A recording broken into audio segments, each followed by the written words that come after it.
loko DJ Mfundisi mi n'wi lava a hi twananeni vana va mani ku va mina ni famba hi milenge kumbe ni kombela lifiti ka n'wina hi n'wina mi endla ku ni nga fumi xa ku sungula tingoma mi nyika hi WhatsApp xa vumbirhi ma tsandzeka ku downloada tingoma ta mina na meni kuma mali xa vunharhu loko mi ni vitana gigini mi negotiate ka mali yitsongo mi la ku ni vitana hi 1000 rand ni ya fuma njhani ivi ni famba hi movha ku n'wina mi ala na mali leyi nga le xikhwameni xa n'wina mi ni vitana ni tanta xavisa byala byo tala a tithavheni ta n'wina mi sala na va ma 70 something thousand ka that 70,000 mi nyika mina 1000 rand mina ni Mfundisi wa le tigigini xikwembu xi ta mi ba that's why lembe leriwani loko ku marchi ni mi nyika simulera ra ku loko ni ku bana va tiyope i ta vona madimoni ma wa ma ku choto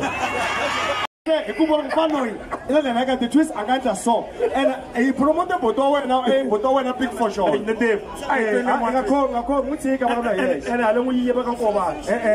yo tamane hazi itwana ku ile mali la mali twa so va atrala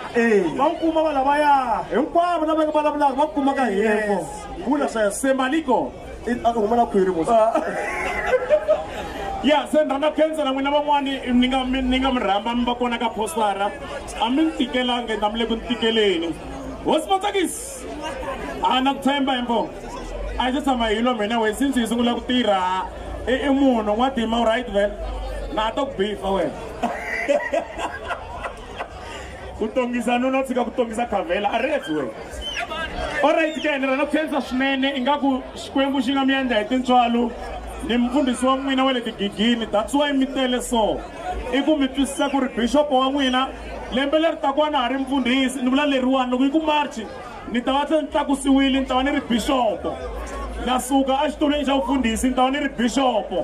hi mhaka ya ku ri ma swi vona na n'wina ku ri se ni tirha ntirho wa vubishop